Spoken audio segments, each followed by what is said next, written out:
Stefania. Saya berasal dari SMPK Swasta Katolik Santa Ursula ND. Sekarang ini saya duduk di bangku kelas 3 SMP. Jadi saya akan membawakan cerita pendek yang berjudul Teman Pertama. Pernahkah kalian merasa kesepian, tidak mempunyai teman, dan sangat dikucilkan? Aku Sanisa. Kalau begitu, izinkan saya berbagi pengalamanku. Hari ini, tanggal 11 Januari, aku sangat berharap dapat membuat kehidupan di sekolahku menjadi lebih baik. Di sekolah ini, aku tidak mempunyai teman satupun. Sungguh menyedihkan, bukan? Aku tidak pernah dilirik oleh siapapun.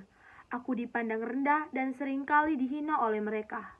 Mereka yang membenciku, semua ini hanya karena rumor yang sengaja diedarkan oleh seseorang yang sangat membenciku, yaitu Revan. Sekolah ini memang dipenuhi oleh anak-anak orang kaya yang mungkin dapat setiap hari menikmati makanan yang enak dan menonton TV layar lebar. Ekstensiku di sekolah ini dikarenakan beasiswa yang kudapat.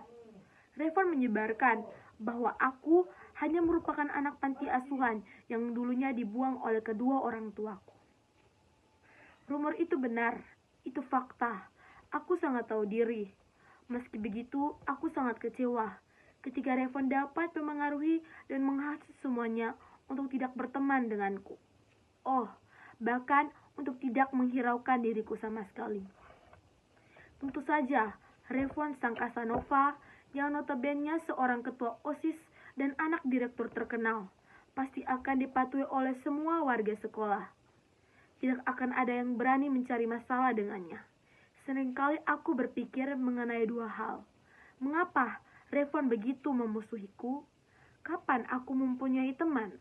Seperti biasa, aku sedang berada di kelas dan duduk di bangku paling pojok belakang.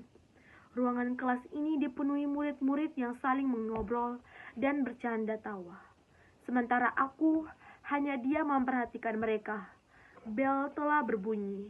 Sejak 5 menit yang lalu, ketika aku hampir saja memutuskan untuk tidur, mataku menangkap sosok guru yang memasuki ruang kelas. Setelah ceramah panjang, lebarnya, Miss Lena dengan wajah cerianya memberikan pengumuman. Hari ini, kalian kedatangan murid baru. Bertepatan dengan perkataan Miss Lena, sosok laki-laki bertubuh jangkung memasuki kelas. Banyak siswa yang berbisik-bisik mengenai laki-laki tersebut. Ia berdiri di depan papan tulis. Kemudian ia tersenyum.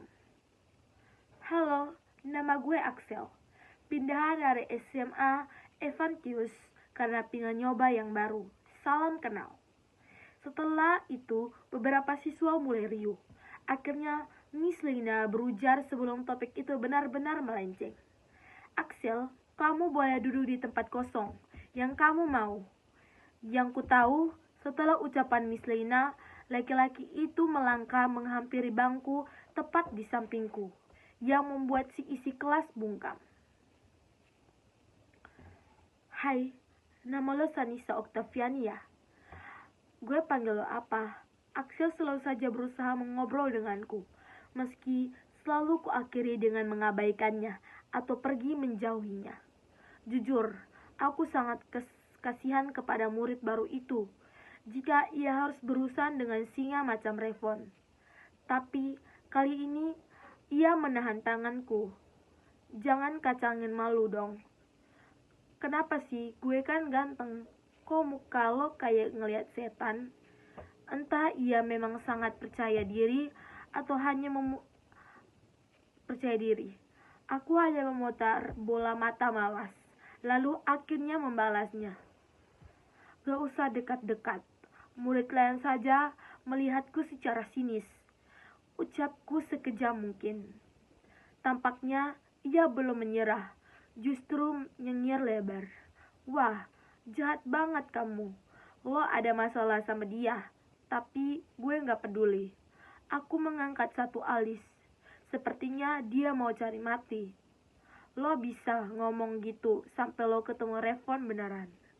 Aku mengempaskan tangannya dan pergi meninggalkan dengan tatapan mengintimidasi dan murid di sekitarku baru saja melangkah ke toilet. Seseorang menahan bahuku dan mendorong tubuhku di dinding tembok dengan keras. Aku meringis kesakitan, lalu berusaha melihat siapa gerangan yang melakukan hal ini kepadaku.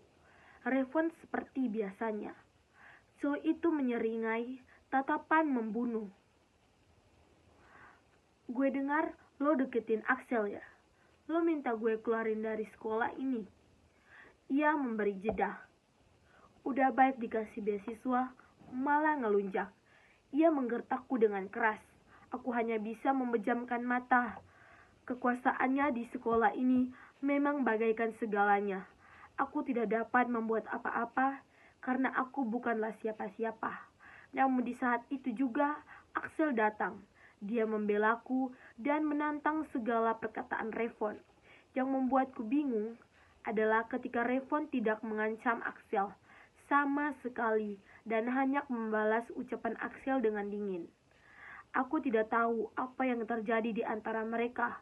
Yang aku tahu, semenjak kejadian itu, aku mempunyai sahabat baru, Axel. Semenjak itu pula, aku tidak lagi merasa kesepian dan Revon tidak lagi menggangguku. Entahlah, cerita ini mungkin sudah selesai. Namun, kehidupan aku terus berlanjut. Aku tidak tahu apakah akan terjadi hal-hal lain. Namun, aku tahu bahwa sahabat yang kini kumiliki akan selalu ada di sampingku. Ini tanggal 11 Januari, namaku Sanisa Oktaviani, dan kehidupanku di sekolah ini telah dihiasi oleh warna. Unsur intristik dari cerita tersebut, yang pertama tema, kesepian dan harapan akan persahabatan. Cerpen ini mengangkat tema tentang perjuangan seorang remaja yang dikucilkan karena latar belakangnya, lalu menemukan harapan baru dalam sosok teman yang peduli. Tokoh dan penokohan. Sanisa Oktaviani, tokoh utama, seorang gadis pendiam, penyendiri, dan kuat. Meskipun mendapat perlakuan buruk dari teman-teman sekolahnya, ia cerdas dan tangguh, meskipun awalnya tertutup. Revon, tokoh antagonis, ketua OSIS populer, arogan dan menyebarkan rumor jahat tentang Sanisa, memiliki pengaruh besar di sekolah. Axel, tokoh protagonis, murid baru yang ramah, percaya diri, dan tidak terpengaruh oleh tekanan sosial. Ia bersedia berteman dan membela Sanisa. Latar, tempat, sekolah, terutama ruang kelas, toilet. Waktu 11 Januari. Suasana awalnya penuh kesedihan dan tekanan, kemudian berubah menjadi hangat dan penuh harapan setelah Axel hadir. Alur-alur campuran. Sudut pandang orang pertama. Gaya bahasa yang digunakan adalah bahasa sehari-hari dengan dialog yang natural, terkesan remaja, ekspresif, dan emosional. Pesan moral yang dapat saya ambil dari cerita tersebut ada dua. Yang pertama, jangan takut untuk berteman dengan orang yang dikucilkan. Yang kedua, persahabatan sejati bisa datang dari mana saja. Kaitan cerpen